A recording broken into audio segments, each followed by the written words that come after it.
インクは2度刺す。というわけで、やっほやっほ、イヤホン買ってるかい？ふぐみかんのイヤホンレビューの時間だよ。今回紹介するのは、KB イヤー2度目の正直、人気作、KB イヤーダイヤモンド系の流れを持つ、KB イヤーインクマーク2だ。マーク2というくらいだから、初代インクもあって、インクマーク2はこの系統のイヤホンの2番目のモデルになる。KB イヤーはどんなブランドか知ってるかな？このイヤホンを発売している、KB イヤーは、低価格系イヤホンを数多く発売している人気ブランドで、低価格、高品質なイヤホンを多く発表しているぞ。その中でも KB イヤーダイヤモンド系のインクを含むイヤホンは、高品質な金属シェル、歯切れが良く、高質な音色を得意とする。その上でウェットな音色にも対応した、カーボン系素材、ダイヤモンドライブカーボン振動板を採用しているのが特徴だ。ただ、他社の同等品と比較すると、シリーズ通して安価で、手に取りやすく、魅力的なモデルとして認識され続けてきた。一方で、低価格な分、ダイヤモンド時点では若干高音域側に粗さが見えたりと、価格の壁を乗り越えられていない一台でもあったりしたんだよな。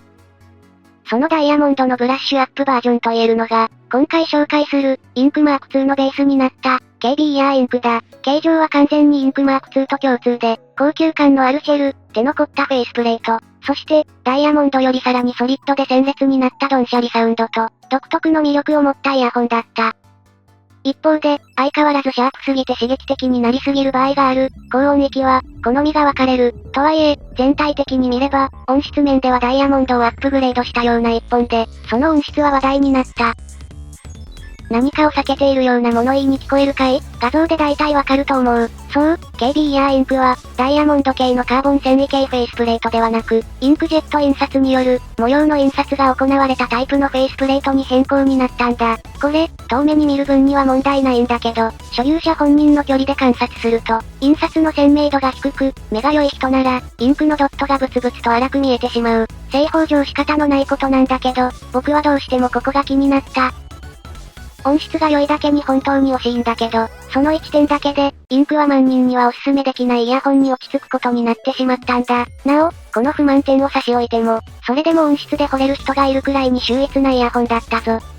その他、初期のモデルで品質管理上の問題があったけど、初期生産分以降は改善したな。この手の初期ロット問題は中国イヤホンのあるあるだ。大手ならまず間違いなくきちんと対応してくれるのでそこら辺は安心してくれ。実際、KB イヤー系の元締めの移入も、そこら辺はしっかり対応してたぞ。さて、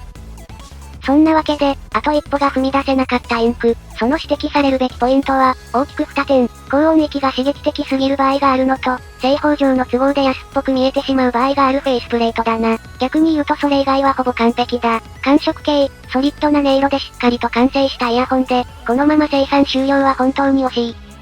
じゃあどうすればいいかって？いいからマーク2だ。というわけで、KB イヤーインクはインクマーク2に生まれ変わった。在庫が残ってる間は、インクは大幅に割り引かれて併売されるようなので、興味がある人は両方掴んでみてもいいかもしれない。インク譲りの装着感はしっかり優秀。また、この価格帯では珍しい、しっかりとした太さの標準ケーブルもついてる。装着感は KB イヤーダイヤモンドや、その製造元のイヤホンでも非常に良いフィードバックが多い、スタンダードな印象だ。しっかり装着できて、妙に固定用の突起があるわけでもない。音質優先で若干重量があるものの、長時間使用でも全く問題のない、質感ともに優秀なものになっているぞ。そして、インクの最大の問題点の一つ、フェイスプレートだが、だったら好評な別モデルから引っ張ってくればいいじゃない、という120点満点のアップデート。今回のインクは、フェイスプレートに、国内未発売ながら、多くの日本人がその魅力的なフェイスプレートで欲しいとリクエストを出していた。KB イヤービリーブというイヤホンのものを引き継いだぞ。カーボンテープの折り込みの下には、メタリックなブルーが覗く、繊細で複雑なフェイスプレートだ。やっぱ男の子だからカーボン好きだし、接触したらもっと好きなわけよ。質感としても非常に素晴らしく、1万円以下のイヤホンのフェイスプレートとして、トップクラス。フェイスプレートの質感だけで言えば、3万円クラスのビリーブと全く同じなので、インクとインクマーク2は、外観の印象が全く異なる。ぶっちゃけ、僕にとってはインクの弱点ってフェイスプレートだけなので、これで完全究極体になったと言っても過言ではない。その他、KB イヤーダイヤモンドとインクは、イヤーピースが薄すぎて、いまいち反発力がなく、重量のあるハウジングを支えにくい、という弱点があったんだけど、今回はもっちりとした別系統のイヤーピースが3サイズ追加でセットになっていて、初期イヤピで印象が悪くなることもない、細かなところまでしっかりと神経が行き届いている印象だ。個人的には明らかに新規付属のイヤーピースの方が保持力があると感じたな。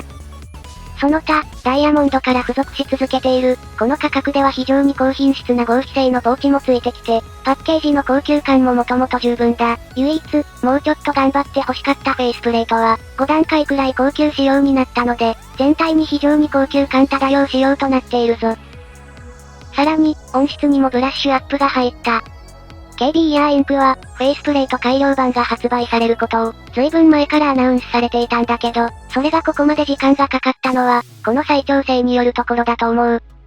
ダイヤモンドから続く、インクには、ダイヤモンドほどではないけど、高音域が刺さりやすい、という弱点があったんだけど、インクマーク2では、この高音域の刺さりがしっかりと解消された。ただ、感触傾向とインパクトのある引き締まりも良い低音域はそのままで、全体の雰囲気は金属質で透き通るような、ダイヤモンドやインクと共通だ。むしろ、刺激が強すぎる高音域がしっかりと抑え込まれつつ、それらの個性を残したということで、このインクマーク2こそ、インク及びダイヤモンドの完成版と言ってもいいだろう。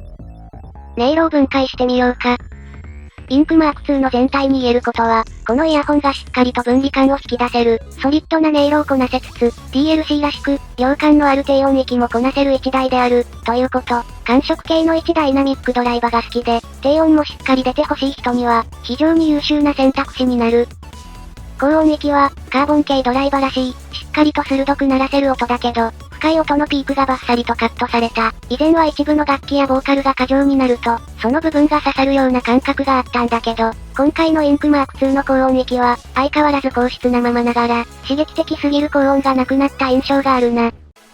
中音域、インク系に採用されている DLC 振動板は、カーボン系素材の中で、一番ボーカルなどの暖色感を表現できる振動板でもあるんだけど、インクマーク2にも遺憾なく発揮されている。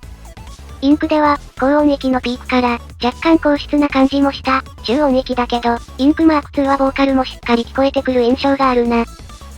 低音域。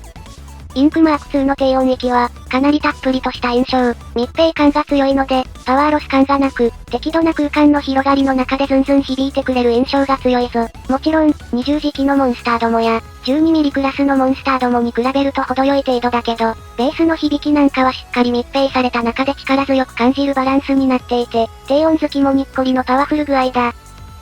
高音域がはっきり出るので、一見壁を感じない空間表現なんだけど、低音になると、ホールなどの反響残響が制御された空間で聴いているような、程よい空間の上限が感じられるようになる。もちろん、頭の中でなるほど狭くはなくて、しっかりとした空間は変わらず残るな。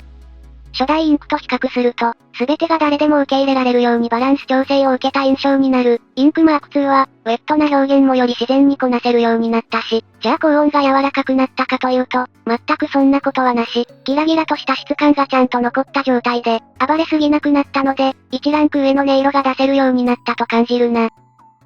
この価格帯で、他に DLC を使ったイヤホンというと、パッと浮かぶのが、同じ輸入系の TRI 系、2倍くらいの値段になっちゃうけど、ダナキマクラシック、そして、DFZ のライブさん。まず、TRI 系は、このイヤホンよりもだいぶ暖色によったイヤホンで、中低音域の量感では、インクも結構しっかり出るんだけど、両者は中音域以上がスローで優しいけどしっかり聞こえるか、あるいはインクマーク2のようにギラついたエネルギッシュさを持つかが違いだと思う。ここは曲の雰囲気や個人の好みで選び分けるところだな。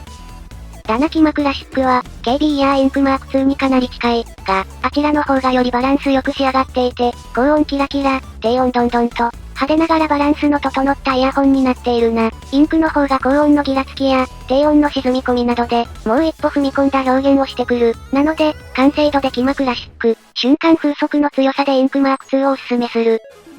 そして、DFZ ライブさん。同じ DLC 採用モデルではあるんだけど、ライブさんは一挙一投げ足が無駄にド派で、インクの方が前のピークから立ち直るのが早い感じがあるので、これは 12mm と 10mm の表現の違いを楽しめる2台になると思う。ただ、これらの中で、このカーボン調の美しいフェイスプレートを持つのはインクマーク2だけ、というのはやっぱり重要だ。やっぱりせっかくいいイヤホンなんだから、見た目まで良いと完璧、というのは、購入後の満足度に関わってくると思う。インクより初期価格がマーク2の方が若干上がったものの、その価格差を補ってあまりある満足感をもたらしてくれると確信してるぞ。というわけで、より完成度が高まったインクに、文句なしにおすすめだ。インクが気に入っている人も、もう一台買っても全く後悔しないと思う。イヤーピース、音質の面でもさらに一段階ステップアップした完成度を誇るので、KB イヤーが作った DLC サウンドに、ぜひとも挑戦してみてくれ。といったところで今回はここまで。